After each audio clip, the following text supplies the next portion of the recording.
Can we start, if possible, with France and President Macron's re-election? Has there been a collective sigh of relief breathed in Whitehall at this news? Well, I mean, the UK government is always ready to work with governments of other countries once they're elected. We obviously congratulate President Macron on his victory and look forward to, working closely with him. I think the situation in Russia, Ukraine and elsewhere in the world, I think where there are, dangerous and uncertain forces at work, demonstrates the importance of European democracies and free countries around the world working closely together. And I think, we look forward to doing that with President Macron as he forms his new administration. I think, however, there will be a number of people in Europe, this side of the Channel and on the other, somewhat concerned about Marine Le Pen and the strength of the polling that she enjoyed. Yep, she has made her kind of brand of far-right politics somewhat more palatable, but that 2 in 5 of those who went to the polls in the French presidential election voted for her must be of some concern. Well, I think across Western democracies, it's important that leaders listen. I think electorates across the Western world, in America, across Europe, have concerns about issues like cost of living, like immigration, and it's important that elected governments listen to those concerns and respond to them. And that applies, in many different countries. But as I say, look, as far as the French election is concerned, we're looking forward to working with President Macron to meet the global challenges that we, as free Western countries, face together.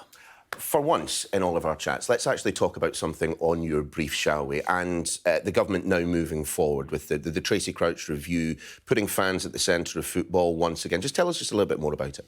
Yeah, well, the government committed in its 2019 election manifesto to have a fan-led review.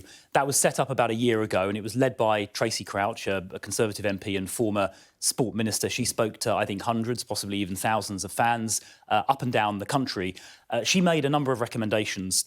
She had 10 strategic recommendations, which we're accepting. But important amongst those was the idea that we need to have a statutory football regulator, so a regulator set up in law by an Act of Parliament, because football clubs are critical parts of our local community. I'm a Member of Parliament in Croydon in South London. Crystal Palace is our local club, and it is a really important part of our local community. I went to my first game there with my dad in 1991. I'm taking, I took my son to the semi-final a week or two ago, which unfortunately we lost. I wasn't going to mention it. We're going to the home game against Watford at Selhurst Park in a couple of weeks. So it's something which I think, it's intergenerational. Like, families do this together. It's part of a local community. So when a club goes bankrupt and potentially disappears, as Bury and Macclesfield have done, Derby County obviously is in all kinds of difficulties at the moment, and other clubs have come very close. That is something which really affects the heart of communities. It makes a football club different to a normal business, and that's why this regulator, statutory regulator, will make sure that football clubs are in a financially healthy position and owners don't get into the position where they kind of gamble recklessly with the club's financial future by spending way, way too much, more than they can afford, and putting the club's future into jeopardy, as happened in those cases that I just mentioned. I think a number of people, though, will be very intrigued by the owners and directors test that is also going to be brought in. I mean, it's a very topical issue. We all know that the sale of Chelsea is going through at the moment. Can we just be clear? Would that apply retrospectively to whoever takes over at Chelsea FC? Well, the intention behind the new test, which would be administered by the regulator rather than by the football authorities as at the moment, so it's a transfer of responsibility for doing that test, would apply not just at the point of takeover, but it would also apply from time to time on an ongoing basis as well. The details are going to be set out by my colleague, the Sport Minister, in Parliament later on today, but it will be an ongoing test, not a one-time test, and it'll be wider than the current one. So it'll look at questions of integrity, financial resources, capability and capacity, those kind of questions, to make sure that people who are taking on custodianship of such an important cultural asset like a football club are the people that are going to handle it properly. Can we talk about the political story of the weekend? And it, of course, involves Angela Rayner and that article in the Mail on Sunday. When you read what was written by the Mail on Sunday's political editor, what was your response? I was appalled. I was appalled that that sentiment was being expressed. It's offensive, it's misogynistic.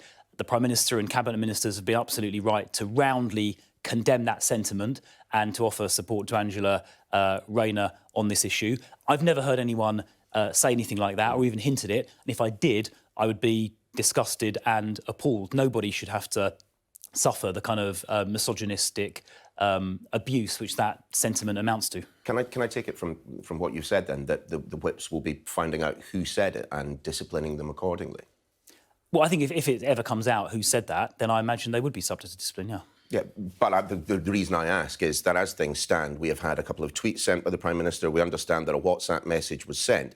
But, there is a story, of course, in all of this. The story is that 5 of your colleagues, or a number of your colleagues, chose to brief against an incredibly senior female Labour politician in some of the most, as you yourself say, misogynistic terms. So again, I'll ask, does this not demand an internal investigation by the whips, by the party? Well, I think they'll be looking at whether they know who said this. I've got no idea who said it. And I say no one has ever said anything like that to me or even hinted at it. And I think everybody is appalled by the misogynistic sentiment. I think we all need to keep the tone of discourse in public life kind of civil and respectful and focus on the issues that our constituents expect us to deal with, not engage in this kind of what essentially is abuse. The reason I ask if there is more to be done is, to be fair, at the weekend, the kind of Conservative Party's commitment to sorting this mess out didn't really appear terribly strong. I want to show our viewers that which the Prime Minister tweeted in response to the article. And, when you read the words, they are pretty strong. As much as I disagree with Angela Rayner on almost every political issue, I respect her as a parliamentarian and deplore the misogyny directed at her anonymously today. Very, very strong, you would say. And then we saw this from Nadine Dorries. As much as I disagree with the exact same tweet. What's going on here? Well, I mean, they share the same view. They're colleagues in government. They share the same view to the word. Yeah, I mean, look, Nadine is my boss, and she feels very strongly about the place of women in politics and that this sort of abuse is unacceptable. I'm sure she'll have discussed it with the Prime Minister. They'll have reached the same view, and they've used the same words. There's nothing surprising that 2 colleagues in government have exactly the same view and use the same words. There is nothing surprising about 2 human beings sitting down at a keyboard and tapping out exactly the same sentence construction. They've got the same view on this issue. Honestly, you're trying to maintain that the Culture Secretary didn't copy and paste this. Well, This wasn't something that was sent to her. These aren't her own words. They're clearly not her own words because they were said by the Prime Minister 15 minutes before. Look, I mean, I've heard Nadine talk about this kind of issue in private quite a lot. And I can tell you the sentiments being expressed there are sentiments I've heard her express countless times over the last 9 months that I've worked with her. So it doesn't surprise me at all that she's expressing herself so strongly, but nor does it surprise me that she and the Prime Minister are saying exactly the same thing. If they were saying different things, you'd be asking me about that, wouldn't you? I would, but I wouldn't be asking you about this if she'd used slightly different words. It is clearly not her own thoughts. Well, she may think that, but she's chosen to copy it directly from the Prime Minister. The reason I ask is, of course, we are in an election cycle which looks like it could be, well, is it fair to say these local elections could be pretty challenging for the Conservatives? Well, I think local elections mid-term tend to be challenging for any government, where, of both colours. If you look back over the history of the last 20 or 30 years, mid-term local elections always pose challenges. But very often they also reflect local conditions. So, again, we've got local elections in Croydon, the borough that I represent. The Labour council there has gone bankrupt because the first London borough to go bankrupt in 25 years because they engaged in reckless property speculation. They bought a hotel that then went bust. Those sort of local issues, I think, do play a very important role as well. But the national issues clearly play a part in all of this as well. I mean, we're reading Stephen Swinford in The Times this morning, quoting a senior official who's seen the Sue Gray report, who says it is so damning that the Prime Minister may go as a result. I mean, Conservatives are pretty happy that Sue Gray isn't reporting this side of the election. Well, I'm not going to speculate about what this report may or may not say. We'll obviously, I'm sure, debate it very amply when it gets published.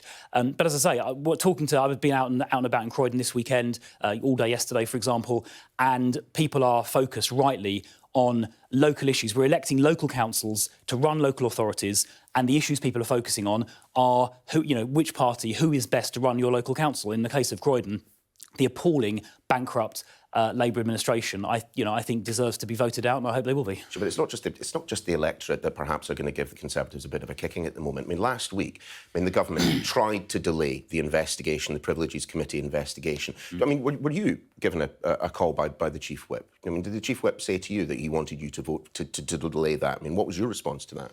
Well, I think there was obviously a bit of a debate that went on about whether the debate was over whether the vote, it's all a bit technical, over whether the vote to refer to the Privileged Committee should have happened last week, or whether the vote should have happened after the police investigations and the Sue Gray report had concluded. That was the debate. It's a rather technical, nuanced debate. It's not really that technical. On the one hand, you had the government wanting the amendment, putting forward an amendment, to delay the investigation, which they then pulled half an hour before the vote. Yeah, well, it was just a debate about when to have the vote, and they decided that since the Prime Minister felt he had nothing to hide and doesn't mind even more scrutiny, this will be, by the way, the third investigation. You've got the police one, the Sue Gray one, now this one is the third one.